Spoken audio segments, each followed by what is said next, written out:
Buenos días, que el Señor les bendiga. Una vez más estamos aquí llegando a sus hogares, llegando a cada uno de ustedes.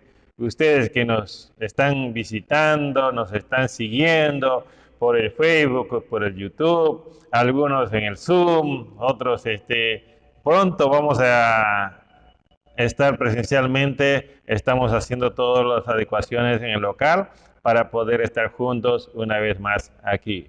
En esta mañana quiero animarte a que tú puedas tomar la palabra de Dios y vamos a leer un versículo antes de empezar este tiempo de adoración y de escuchar la palabra.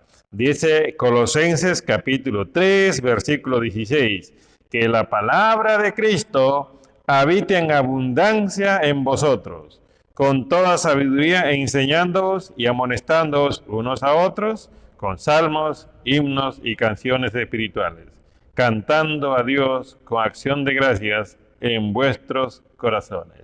Creo que esa es la forma como debemos reunirnos como iglesia, con alegría, con gozo, con esas palabras que puedan salir de nuestro corazón de bendición y de alabanza al Señor. Y por eso en esta mañana yo te animo ahí en casa, que estás solo o sola, con familia, no sé, pero ahí tú puedas prepararte y decir: quiero adorarte, Señor. Que las palabras que salgan de mi boca, Señor, sean verdaderamente palabras que te agradezcan a ti. Vamos a orar en esta mañana y pedirle al Señor que te bendiga a ti, que nos bendiga a todos. ¿Estamos de acuerdo? Entonces, oremos por un momento. Padre, en el nombre de Jesús, gracias una vez más por esta mañana. Gracias, Señor, por darnos la oportunidad de estar juntos, Señor, con todo tu pueblo que está escuchando este culto. En el nombre de Jesús te bendecimos. Amén. Amén. Muy bien, ahora sí nos preparamos para alabar al Señor y después para escuchar el mensaje de la palabra.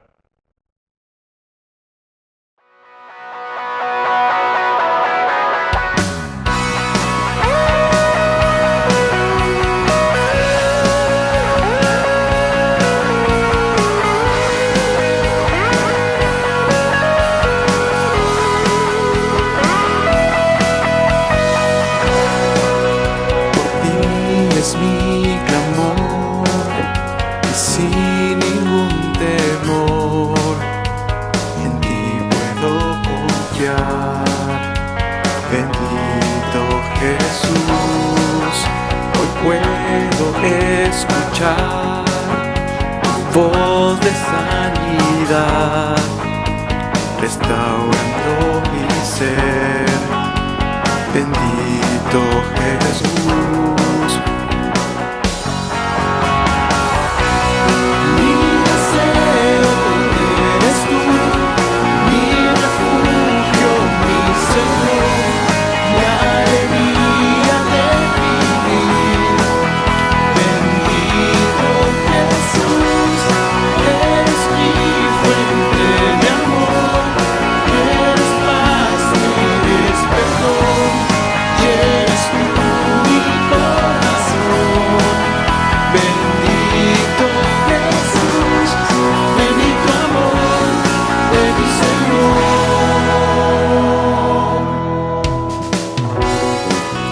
Tu gracia y favor conmigo puedo ver, llenando hoy mi ser.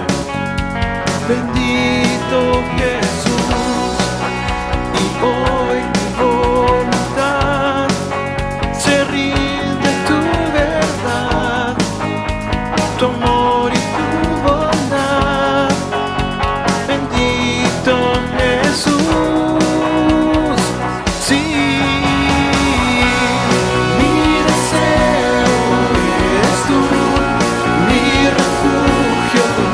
Señor, la alegría de vivir.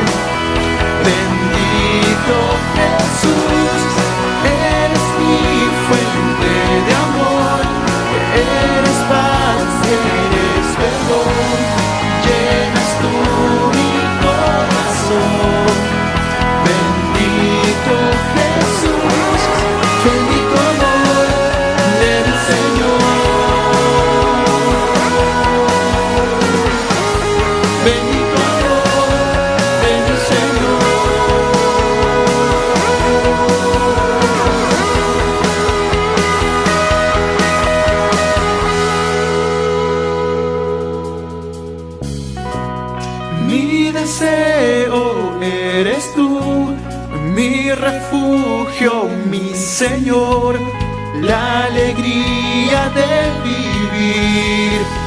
Bendito Jesús, eres mi fuente de amor, eres paz, eres perdón, llenas tú mi corazón. Bendito Jesús, bendito amor de mi Señor, bendito amor de mi Señor.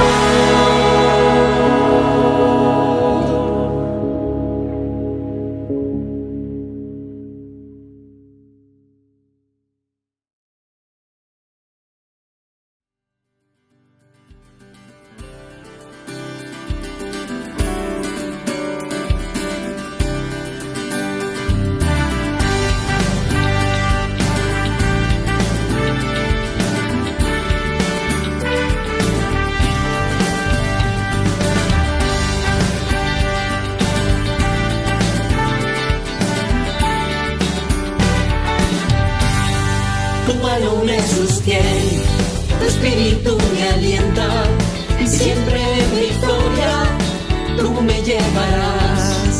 Tu mano me sostiene, tu espíritu me alienta, y siempre en victoria tú me llevarás. Vivo solo para Cristo y nadie más, solo en Jesús encontré la paz. Él me llena de su espíritu de amor, por siempre cantaré, soy más que vencedor.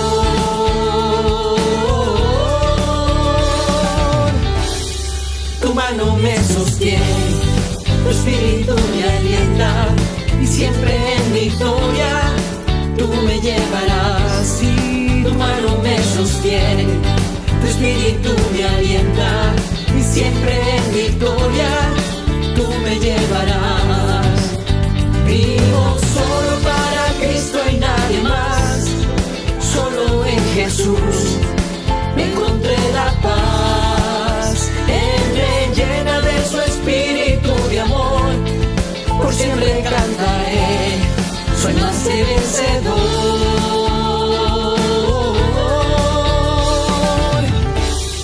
Tu mano me sostiene, tu espíritu me alienta, y siempre en victoria tú me llevarás. Sí, tu mano me sostiene, tu espíritu me alienta, y siempre en victoria tú me llevarás. Tu mano me sostiene, tu espíritu me alienta, y siempre en victoria tú me llevarás. Sí, tu mano me sostiene, tu espíritu me alienta, y siempre en victoria tú me llevarás. Tu mano me sostiene, tu espíritu me alienta, y siempre en victoria tú me llevarás. Sí, tu mano me sostiene, tu espíritu me alienta, y siempre en victoria tú me llevarás.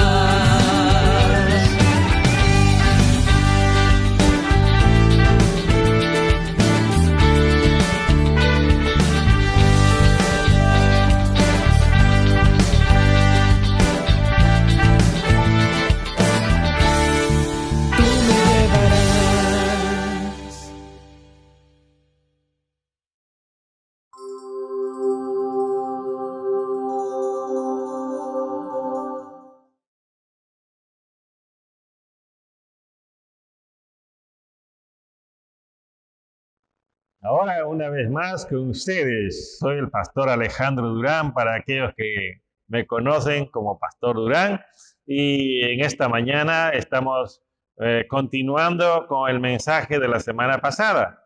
Pero antes vamos a dar lectura a unos 2 o 3 versículos para tener más o menos memoria de lo que hemos leído la semana pasada. Leímos Mateo capítulo 12, del versículo 1 al versículo 14, pero compartimos solamente la primera parte. Y ahora vamos a centrarnos en el segundo punto del tema.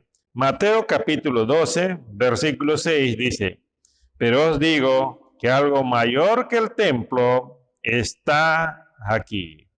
Versículo 8 dice, porque el Hijo del Hombre es Señor del día de reposo. Esos dos versículos son lo que nos va a estar guiando en este mensaje. Hay dos más que vamos a ir leyendo más abajo.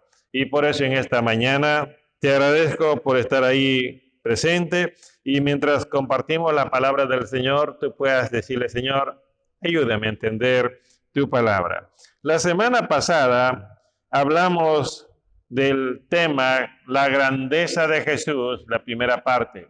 Hoy estamos viendo la grandeza de Jesús en la segunda parte. Y el punto específico que queremos resaltar en la grandeza, hemos dicho que en la primera parte Jesús es un gran maestro. Pero ahora queremos resaltar un poco más de su divinidad, de su personalidad. Y por eso el segundo punto de la grandeza de Jesús es que Jesús es un gran Señor. Jesús es un Señor de señores. Así es. Y cuando hablamos de que Jesús es un gran maestro, hablamos de cuatro cosas. Que Él vivía con ellos, Él sabía escuchar, Él sabía aplicar la palabra y no solamente sabía aplicar, sino que sabía verdaderamente usar o solucionar los problemas de las personas. Ahora, lo que vamos a ver es la segunda parte a Jesús como Señor. Vamos a ver su soberanía, su poder, su autoridad. ¿Por qué Jesús es un gran Señor? Vamos a responderles en cuatro partes. En primer lugar, decimos que Jesús es un gran Señor porque Él afirmó ser mayor que el templo. Así está en el texto. Miren ustedes, 12:6, una vez más. Pues os digo que algo mayor que el templo está aquí. Él está afirmando que hay alguien mayor que el templo en ese lugar. Ahora, la pregunta que nos hacemos es ¿por qué el Señor les habló del templo si estaban en una sinagoga? No estaban en el templo, estaban en una sinagoga. ¿Por qué? Bueno, el Señor quiere despertar sus mentes del auditorio, fariseos, judíos, discípulos, quiere despertar sus mentes para llevarlos a meditar en la majestad, en la grandeza de Dios y de su gloria. El Señor estaba en la sinagoga y les habló del templo que estaba en Jerusalén, en la ciudad. Y cuando seguro que escucharon templo, los judíos inmediatamente pensaron en el templo que construyó Salomón, el templo que reconstruyó Zorobabel, Esdras, Nehemías, y después ese templo que había restaurado Herodes. Seguro que estaban pensando en eso. Pero ¿qué es lo que está buscando el Señor Jesús? Le dice, uno mayor que el templo está aquí. Quiere llevarles a pensar un poco más arriba que el templo. Quiere llevarles a reflexionar, a meditar en esa grandeza del Dios que un día habitó en ese templo. Así es, mis queridos amigos, mis queridos hermanos. El Señor siempre está buscando llevarnos a un poquito más arriba, más alto, para acercarnos hacia Él y darnos cuenta cada vez que somos más pecadores y Él es más santo, más glorioso, más puro. Eso es lo que Dios quiere que nosotros podamos entender. El templo era el santuario que estaba en Jerusalén. Templo es un lugar donde se adora una deidad. Pero ¿qué es lo que está haciendo el Señor?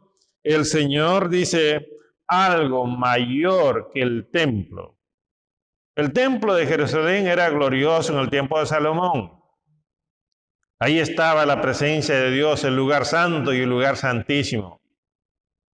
Pero Dios había venido a habitar a ese lugar. Pero ahora dice, hay algo más grande que el templo que está aquí. Ahora, es interesante, mis hermanos, cuando aquí se usa, por ejemplo, el adjetivo mayor, es un adjetivo que se usa para calificar importancia, tamaño, grado. Pero este adjetivo está antes del verbo estar. Y el verbo estar está en un tiempo presente y en un tiempo activo e indicativo. Ahora, ¿qué significa esto? Que lo que está diciendo el Señor Jesús, alguien mayor que el templo está aquí, lo que está diciendo es, en este momento, en este lugar, hay alguien mayor que el templo. Los llevó al templo, los hizo pensar hacia arriba y nuevamente los regresa al mismo lugar. ¿Para qué? Para que puedan reflexionar acerca del Señor Jesús.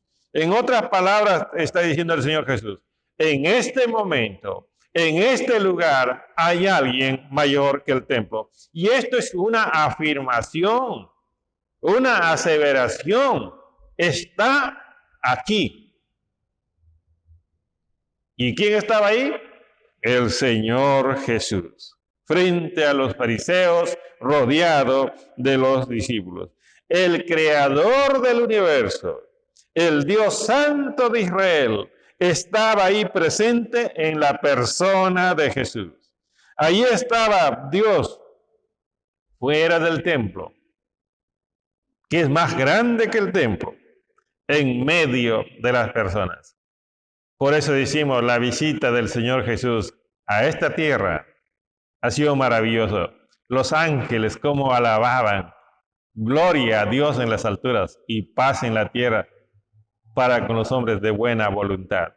Era algo maravilloso, la presencia de Jesús. Los ángeles lo sabían, pero lo que no sabían eran los hombres, ni las autoridades de ese tiempo. Ahora, uno se pregunta, ¿por qué Jesús dice que alguien mayor que el templo está aquí? ¿Por qué Dios es más grande que el templo de Jerusalén? Bueno, el mismo Señor, un día, cuando estaba hablando por medio del profeta Isaías, ¿sabe lo que dijo? En Isaías capítulo 66, versículo 1 dice, el cielo es mi trono y la tierra es el estrado de mis pies. ¿Dónde pues está la casa que podrías edificarme? ¿Te puede darse cuenta? Si el cielo es su trono, la tierra el estrado de sus pies, ese templito que habían construido en Jerusalén, ¿ya? No era nada en comparación a su majestad, a su grandeza. Por eso, el mismo profeta Isaías, un día cuando estaba en el templo, tiene una visión. En Isaías capítulo 6, versículo 1, dice así, en el año de la muerte del rey Usías, vi yo al Señor sentado sobre un trono alto y sublime, y la orla de su manto llenaba el templo. Jesús dijo, uno mayor que el templo está aquí, uno grande, importante, uno glorioso está aquí. Y Isaías cuando habla de la grandeza del Señor, dice que uno que está sentado en el cielo y está puesto sus pies en la tierra, llena todo. Y ahora cuando Isaías entra al templo tiene una visión y dice, ve la orla, el borde, el filo de su manto. Es como cuando nosotros tenemos un pantalón o alguna mujer tiene un vestido, hay una basta que está en la punta de la ropa. Eso, dice el Señor Jesús, solamente la punta de su basta ya llenaba el templo. ¿Se imagina la grandeza de Dios? Así es Dios. ¿Y qué dice Jesús? Uno mayor que el templo está aquí. Mis hermanos, tal vez los hombres que estaban escuchando en ese momento no pusieron mucha atención. ¿Por qué? Porque los hombres habían desviado su mirada de Dios para centrar su mirada en ese edificio, en ese lugar. Así como muchos de nosotros cambiamos nuestro enfoque de Dios hacia Jesús. Por eso a veces cuando aparece un papá primerizo, no una mamá, son cristianos y oran al Señor y dicen, Señor, queremos un bebé, queremos que nos bendiga, Señor. Son lindos hermanos. y de pronto llega la bendición. ¿Y qué es lo que pasa? Esa mirada que tenían hacia Dios, de pronto comienzan a enfocarlo hacia el bebé o hacia el niño. Y de pronto dejan de centrar su mirada en Dios. Tienen memoria, pero todo es el niño o la niña. ¿Y cómo Dios les habla? A veces el niño tiene que enfermarse para recién reaccionar y decir, Señor, por favor, ayúdanos. Y así son los hombres, así son las personas. Desvían su mirada de Dios para concentrar su atención en otro objeto. Y otros han concentrado su atención en imágenes, otros en edificios, otros en personas, pero no en el Señor Jesús. Los judíos habían concentrado sus mentes, su vista en las sinagogas, en el templo y en las tradiciones, pero no en el Señor Jesús. El Señor Jesús no vino para morar en el templo de Jerusalén. Sí, el Señor Jesús vino para morar en los corazones de los creyentes. Eso es lo que nosotros debemos entender. Él ha prometido, por ejemplo, levantar un nuevo templo.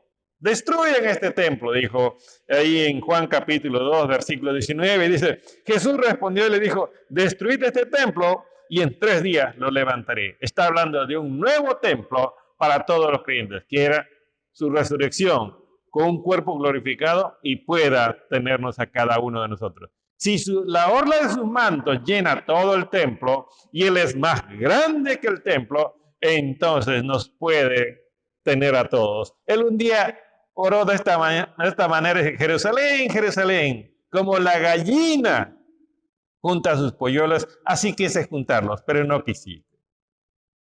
Así quiere Dios, juntarnos, tenernos en sus manos, en sus brazos, bajo su abrigo. Por eso está el Salmo 91, dice, ¿no? El que habita el abrigo del Altísimo morará bajo la sombra del Omnipotente. Precioso. Así es la grandeza del Señor. Es para alegrarnos, para gozarnos, el saber que tenemos un Dios majestuoso, maravilloso. Muchos judíos acudían al templo semanalmente. Era un rito, era un hábito acudir al templo. Pero ¿sabe qué pasaba? Muy pocos, como dicen algunos, contados con los dedos de la mano, llegaron a conocer a Dios. Pero iban todas las semanas, pero no llegaron a conocer a Dios. Y ahora entonces es bueno preguntarse, ¿conocemos al Dios de la Biblia? Podemos decir, yo tengo esa experiencia de mi Dios tan cercano para mí. Puedes decir que tu Dios es tan grande como Isaías, que el borde de su manto llena todo el templo. Y el templo no era pequeño, era grande. Con Jesús se conoce a Dios. No vivamos la fe sin conocer a Dios. Jesús vino para eso, para hacernos conocer a Dios. Entonces, la grandeza de Jesús como Señor es que Él es mayor que el templo. En segundo lugar, ¿qué dijo el Señor? En Mateo capítulo 12, versículo 8, dije, porque el Hijo del Hombre es Señor del día de reposo. Cuando yo empezaba en la vida cristiana y leía esto, no entendía mucho, porque todavía estaba conociendo la palabra de Dios. El Señor afirmó ser mayor que el templo, y aquí hace otra afirmación, y la afirmación es que es Señor del día de reposo. Así está afirmando Él. El Señor primero quiso despertar las mentes para que puedan entender la grandeza de Dios, y en segundo lugar quiso que pensaran en ese Dios como Señor, como amo. Y aquí el término que usa para señores en el original es curios, que significa dueño, amo. ¿Y qué es lo que está diciendo aquí? El Hijo del Hombre es Señor del día de reposo. Ahora, cuando en la Biblia se refiere a Dios como Señor, se está refiriendo a Dios que el Creador, el amo del universo. Y el Señor Jesús habla que el Hijo del Hombre es el Señor del día de reposo. Ahora, ¿quién es el Hijo del Hombre? Es un tema bastante amplio. Si estudiáramos acerca del Hijo del Hombre, tuviéramos que predicar muchas semanas, pero solamente quiero decirte algo. Daniel, el profeta Daniel, en el capítulo 7, el versículo 13, él vio en visión que venía el Hijo del Hombre, una referencia al Señor Jesús. El mártir, el diácono llamado Esteban, que fue elegido en Hechos capítulo 6, y se puso a predicar Hechos capítulo 8, y lo apedrearon. Y cuando estaba siendo apedreado, él abrió los ojos, dice que los cielos se abrieron, y vio al Hijo del Hombre ahí en el cielo, en la gloria. ¿Y qué dice Jesús? El Hijo del Hombre es Señor del día de reposo. Y él estaba presente en ese lugar. Por tanto, el Hijo del Hombre es una referencia hacia el mismo Señor Jesús. ¿Qué es lo que está buscando el Señor Jesús? Lo que está buscando es captar la atención, despertar la mente, iluminar sus mentes, sus corazones, para que pudieran darse cuenta que el Señor estaba ahí presente. Así como estaba ahí para decir, hay uno más grande que el templo aquí, así también en ese momento estaba presente el soberano, el creador en la persona del Señor Jesús. Mis hermanos, Jesús se está revelando poco a poco, se está dando a conocer, pero hay algunos que no lo entienden. Estoy seguro que algunos no entendieron nada de lo que el Señor Jesús estaba diciendo en ese momento. Como algunos de nosotros tal vez. A veces cuando escuchamos un mensaje, nos sentamos un rato y después nos da sueño, nos da hambre, estamos mirando el celular, y ahora pues en las redes sociales, unos en el Facebook, otros en el WhatsApp, o el Telegram, o el Twitter, entonces en cualquier otra cosa, pero desconcentrados de Dios. Pero estamos ahí diciendo, no, estoy en el culto, estoy con el Señor, pero estamos a veces imitando a los fariseos, los religiosos del tiempo del Señor Jesús. Y el Señor nos dice, hay uno mayor que el templo que está aquí. El Hijo del Hombre, Señor del día de reposo. Y uno dice, ¿qué? Tengo hambre. Estamos en otra. Pero no estamos concentrados en lo que Dios quiere enseñarnos a cada uno de nosotros. El Señor Jesús no tenía un público que estaba así atento, dispuesto para oírle, para entenderle. Tenía un público, como llamaban los fariseos, que estaban observando para encontrarle, como dijimos anteriormente, para encontrarle error.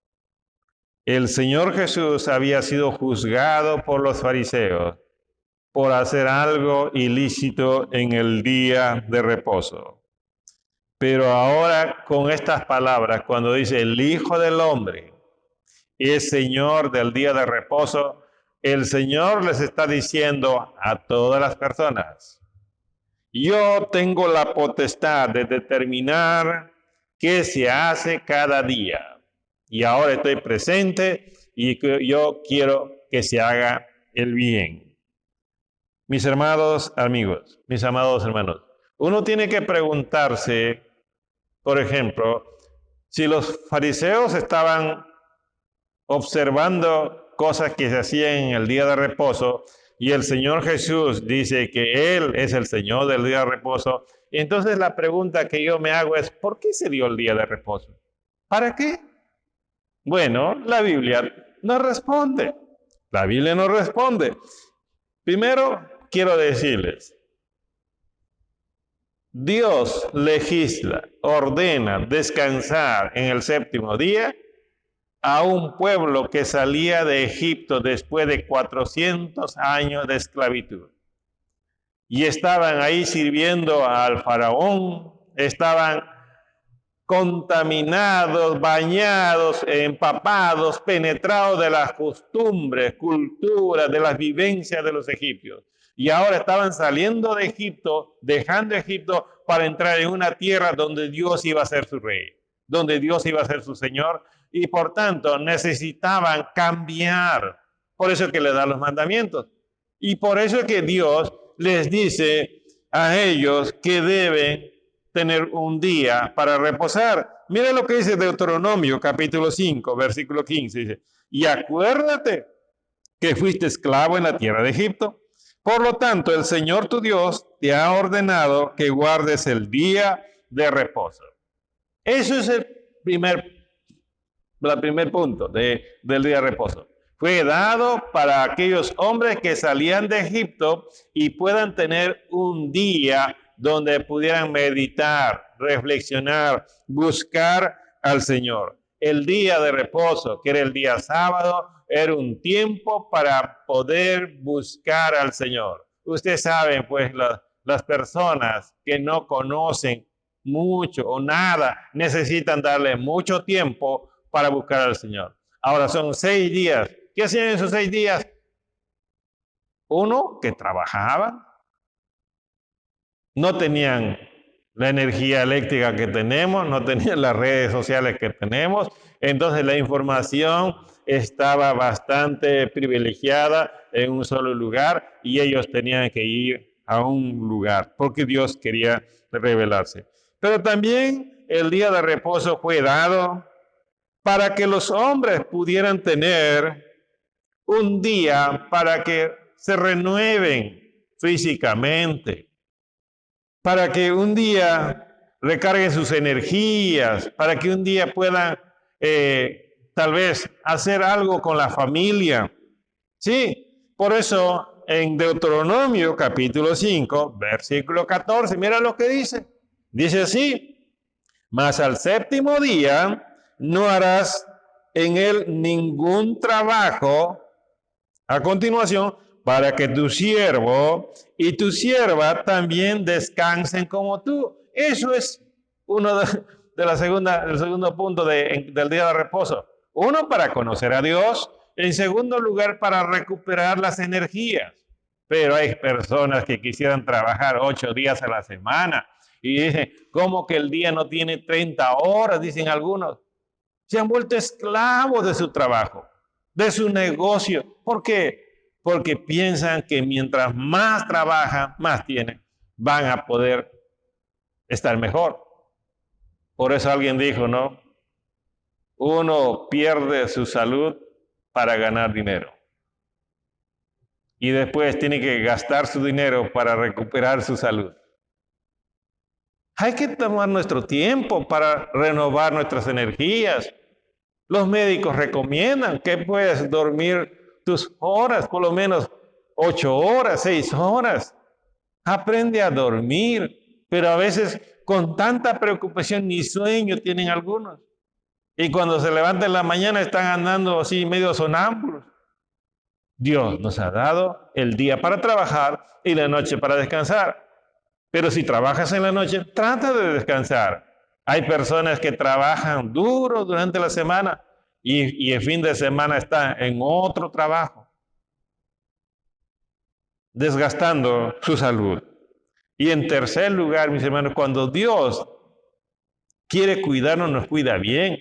No solamente a los hombres les dice que deben descansar, también a las mujeres. A las mujeres les pide que descansen. Mira lo que dice ahí en Éxodo capítulo 16, versículo 23.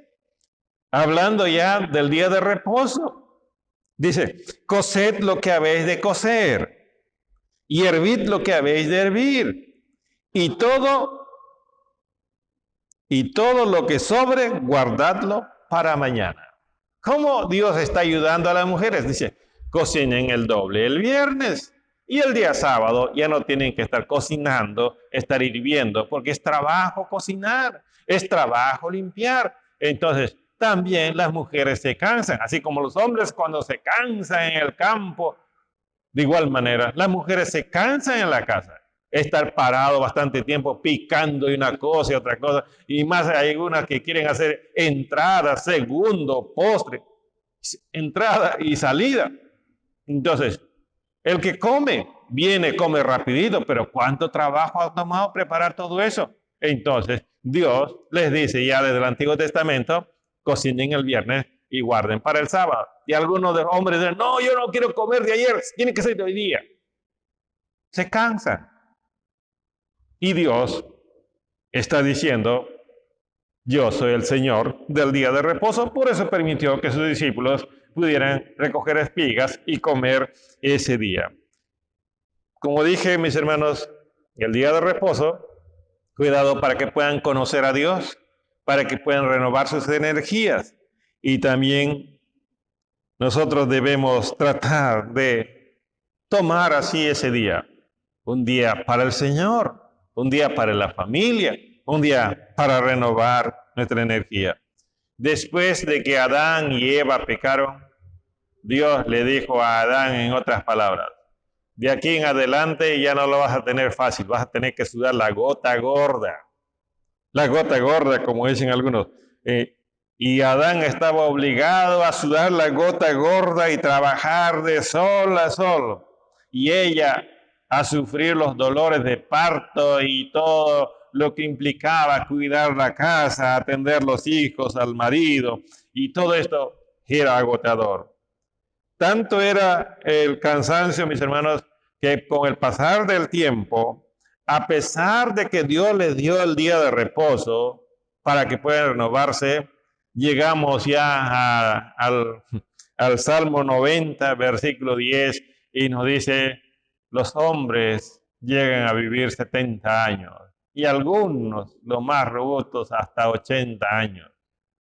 A pesar de descansar un día, la vida se ha ido acortando. ¿Por qué? Porque el hombre se ha ido debilitando, ha ido sufriendo cada vez más y más y más. Por eso, mis queridos hermanos, cuando el Señor Jesús tocó sobre el día de reposo, dijo, el día de reposo fue hecho por causa del hombre, como Dios queriendo ayudarle al hombre a tener un tiempo donde pueda renovar sus energías. Aprendamos de eso. Y el Señor nos dice, yo decido qué se hace cada día. Jesús, al entregar su cuerpo y resucitar, ha logrado una morada. Y dice el autor a los Hebreos, un verdadero reposo para cada uno de nosotros. Por eso cuando uno va al libro de Apocalipsis capítulo 14, versículo 13, dice, bienaventurados los muertos que de aquí en adelante mueren en el Señor. Sí, dice el Espíritu, para que descansen de sus trabajos, porque sus obras van con ellos. Hay un verdadero descanso con el Señor.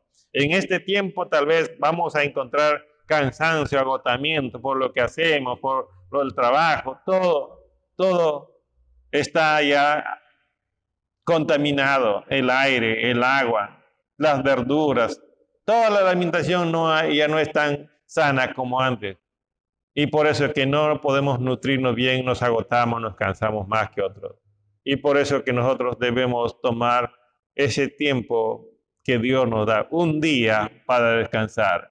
Algunos descansan un día en media semana, otros fin de semana, otros al inicio de semana, de acuerdo a su horario de trabajo, pero trate de descansar. En tercer lugar, mis hermanos, el Señor Jesús, como Señor, no solamente dice que es más grande que el templo, no solamente dice que es el Señor del reposo. En tercer lugar, el Señor demostró tener autoridad espiritual en ese lugar donde estaba siendo criticado, juzgado. Mire lo que dice el versículo 13. Mateo 12, 13 dice, entonces dijo al hombre, extiende tu mano. Y él extendió y le fue restaurada, sana como la otra. Ya les había hablado de la grandeza, del señorío, de la divinidad del Señor Jesús. Y había sido preguntado, observado, como diciendo, quejándose algunos, acusándole de que está infringiendo. ¿Y qué hace el Señor? Tiene autoridad y en ese momento dice, extiende tu mano. Yo me río cuando veo al Señor obrando. Las palabras de los fariseos no ha tenido ningún valor delante del Señor Jesús. La oposición que habían presentado no tuvo ningún efecto delante del Señor Jesús. Ahora el Señor simplemente dijo, extiende tu mano delante de ellos. Ese es tener autoridad. El Señor nos dijo, mira, vamos a conversar para que puedan entender, un permiso, hay que hacer una excepción. No, simplemente actuó. El Señor Jesús pasó por encima de la tradición y de las interpretaciones religiosas. ¿Por qué? Porque Él es el Rey, Él es el Señor, Él tiene toda la autoridad. Él vio a una persona con necesidad de tener manos útiles, porque con una mano en ese tiempo, ¿qué podías hacer? Casi nada. Ahora con una mano te puedes hacer, con una mano artificial te puede ayudar, pero no había. Entonces necesitaba tener las dos manos. Y el Señor, cuando vio esa necesidad, simplemente obró en favor de esa persona. Y usando su autoridad, extiende tu mano, la extendió y se sanó. El Señor ordenó sanar a esa mano. Y por eso, mis hermanos, nosotros necesitamos mirar al Señor Jesús, descansar en Él, creer en lo que Él dijo. Juan capítulo 8, versículo 36, dice, así que si el Hijo os hace libres, seréis verdaderamente libres. Jesús es el único que puede hacernos libres de la esclavitud al pecado que estamos viviendo. Así como los judíos vivían esclavos en Egipto, muchos de nosotros vivimos esclavos al pecado. Jesús nos puede hacer libres. Somos pecadores y elegimos pecar delante de Dios, pero Jesús vino para darnos libertad y nos ofrece, si el Hijo te hace libre, seréis verdaderamente libre. ¿Qué es lo que necesitas? Cambiar tu enfoque de las cosas del trabajo, mirar al Señor Jesús. Aparte de que el Señor Jesús ofrece hacernos libres, en Lucas capítulo 5, versículo 24 dice, pues para que sepáis que el Hijo del Hombre tiene autoridad en la tierra para perdonar pecados. Jesús es el único que puede perdonar nuestros pecados, alejar nuestro pecado, nuestra culpa delante de Dios. Con su sangre puede cubrir todas nuestras faltas y ponernos vestiduras blancas, limpias, transparentes delante del Padre y ser aceptados. Somos pecadores y elegimos pecar. Somos pecadores y merecemos la condenación. Jesús con su venida nos ofrece libertad y una vida abundante. Reglas, normas, costumbres, tradiciones nos hacen religiosos, pero no un cristiano.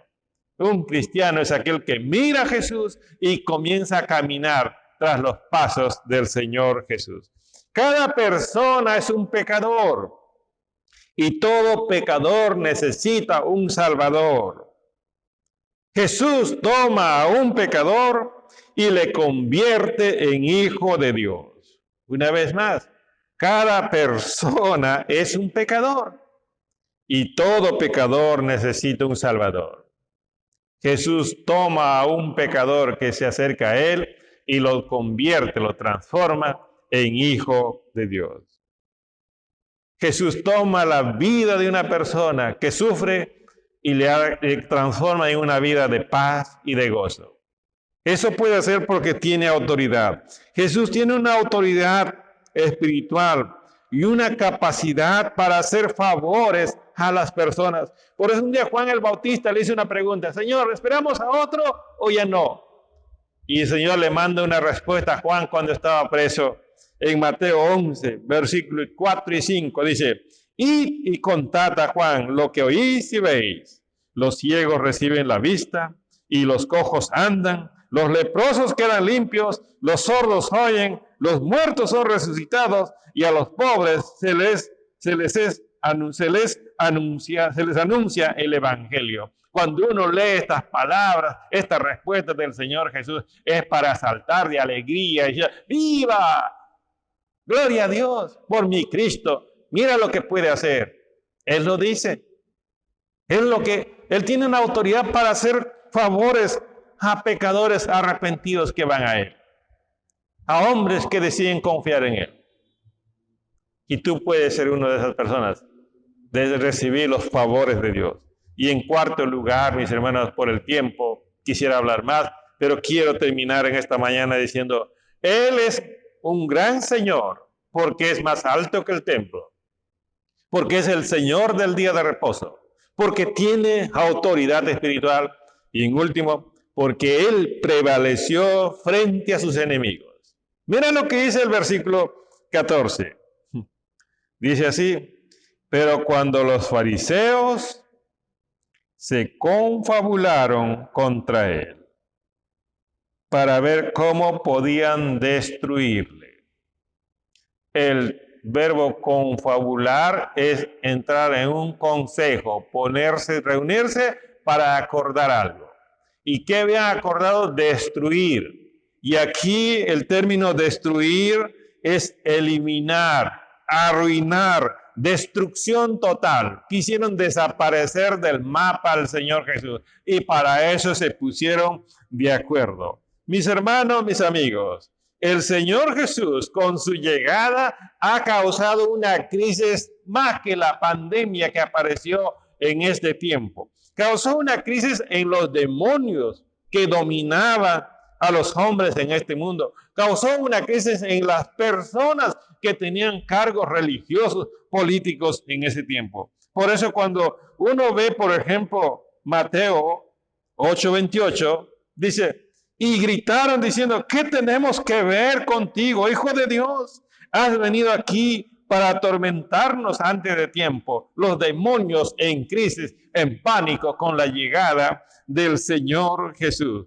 Mira, eso es algo interesante. Es por la autoridad. Y ahora los fariseos queriendo destruir al Señor Jesús. Los demonios temblando. En los tiempos finales vemos ya a Satanás siendo arrojado al abismo y atado ahí, encerrado para que no pueda salir. Como lo encontramos en Apocalipsis capítulo 20, versículo 3. El Señor con su llegada causó también crisis en las personas que tenían cargos. Por ejemplo, uno de ellos fue Herodes. Herodes quiso matar al Señor Jesús. Y el Salmo 2 nos dice, por ejemplo, cómo es que los hombres van a querer destruir al ungido de Dios. Salmo 2, versículos 2 y 3 dice, se levantarán los reyes de la tierra y los gobernantes traman unidos contra el Señor y contra su ungido, diciendo, rompamos sus cadenas y echemos de nosotros sus cuerdas. Como diciendo, hay que deshacernos de él. Y unidos lo podemos, como a veces en las marchas, en las protestas, ¿no? El pueblo unido jamás será vencido. Así más o menos se pusieron para con el Señor Jesús. El pueblo unido no será vencido, Jesús será destruido. Jesús no fue destruido nunca. Cuando Jesús estuvo en la tierra no fue una buena noticia para Herodes. Él quiso matarlo, pero no pudo. Y cuando empezó su ministerio, no fue una buena noticia para los fariseos y los saduceos. Y cuando Jesús empieza a crecer, a hacerse público, las personas se juntan para tratar de destruir al Señor Jesús. ¡Qué gran error! ¡Qué ignorancia! No pueden. Ahí en Mateo 22, versículo 34 dice, pero al oír los fariseos que Jesús había dejado callados a los saduceos, se agruparon, hicieron mancha, ¿ya? Hicieron bulto. ¿Para qué? para tratar de destruir a Jesús. Pero no pudieron. Cuando vieron que no podían destruir a Jesús, entonces se juntaron, dice la Biblia, los líderes religiosos, los ancianos, el pueblo. Se juntó Herodes, se juntó Pilatos. Herodes y Pilatos estaban, dice, enemistados, pero se amistaron. Fariseos y saduceos no congeniaban mucho, pero también se juntaron conforme al Salmo. ¿Para qué? Para tratar de destruir al Señor Jesús. Pero no pasó nada, como decía un comentarista deportivo, no pasa nada. No pasa nada con todos los que quieran irse contra el Señor Jesús. Por eso el mismo Salmo, capítulo 2, el versículo 8 dice así: tú los quebrantarás con vara de hierro, los desmenuzarás como vaso de alfarero. Eso es la autoridad, la capacidad del Señor Jesús. No pueden con el Señor Jesús. Y ese es el Cristo que ha venido a buscarnos y a desearnos a cada uno de nosotros perdón y salvación. Cuando uno va al libro de Apocalipsis y al final de los tiempos, ¿cómo se revela? En Apocalipsis capítulo 19, versículo 15 dice: de su boca sale una espada afilada para herir con ella las naciones y las regirá con vara de hierro, y él pisa el lagar del vino, del furor, de la ira del Dios Todopoderoso. Mis hermanos, mis amigos, Jesús es un gran Señor porque es grande, porque es el amo, porque tiene autoridad y jamás será destruido por sus enemigos. Cristo es suficiente, Cristo es eficiente y es inmutable, nunca cambia. Para concluir, quiero decirte lo siguiente. Jesús nos enseña que en Él podemos conocer al Dios de la gloria, porque Él es mayor que el templo. Jesús nos enseña que en Él podemos encontrar una vida plena, porque Él es el Señor del reposo. Jesús nos enseña que en Él podemos confiar, porque tiene el poder para ayudarnos. Jesús nos enseña que en Él podemos estar seguros, porque es indestructible. Así como esas películas hay indestructible 1, 2 y 3, Jesús es verdaderamente indestructible. Que Dios te bendiga, que el Señor te guarde, el Señor te proteja y que tu vida cada día más se llene de Jesús. Muchas gracias. Nos vemos en la próxima. Estos son nuestros anuncios. Septiembre, el mes de la Biblia. Descúbrelo en familia, para los pequeños de la casa. Niños menores de 6 años, todos los domingos a las 9 de la mañana. Escolares de 6 a 9 años, todos los sábados a las 3:30 de la tarde y domingos a las 9 de la mañana. Preadolescentes de 10 a 12 años, sábados a las 4:30 de la tarde. Zona de adolescentes, sábados a las 4 de la tarde. Todos los sábados a las 8 de la noche te invitamos a la reunión de jóvenes. Bellas y virtuosas, participa este jueves desde las 8 de la noche en la reunión de mujeres. Este y todos los viernes a las 8:30 de la noche te invitamos a la reunión de varones valientes y vencedores. Tiempo de clamor, lunes, miércoles y viernes a las 6 de la mañana y miércoles a las 8:30 de la noche. Este lunes 20 de septiembre a las 8 de la noche se realizará el Foro Discipulado Resiliente, dirigido a pastores y líderes de ministerios juveniles. Recibamos a nuestros nuevos integrantes este 25 de septiembre a las 4 de la tarde. Están todos invitados. Celebremos el domingo 26 de septiembre el Día del Pastor. Acompañemos a nuestros líderes en este día tan especial para ellos. Te invitamos a seguir las redes de la Iglesia para estar conectados y comunicados. Estos fueron nuestros anuncios.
Para despedirme, solamente quisiera agradecerte por haberme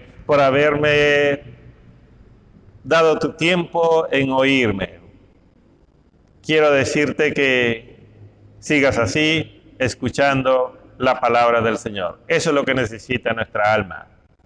Aparte de esto, quiero animarte a que puedas seguir los anuncios que tenemos ahí, algunas actividades que tenemos en la iglesia. Si tú quieres ser parte de una de las actividades, o estar orando con nosotros, o estudiando con nosotros, o reunirte con los jóvenes, o las mujeres, los varones, los matrimonios, solamente haznos saber para enviarte el enlace, porque todas las reuniones son por la plataforma Zoom. Como dije al inicio, pronto estaremos regresando para tener un culto presencial, pero algunos no lo podrán hacer y vamos a seguir transmitiendo por las redes sociales. Y también a todos los que nos están viendo, queremos decirles, pronto vamos a tener nuestra ceremonia de bautismo y ya van a ver pronto el video. Que el Señor les bendiga. Nos vemos la próxima semana.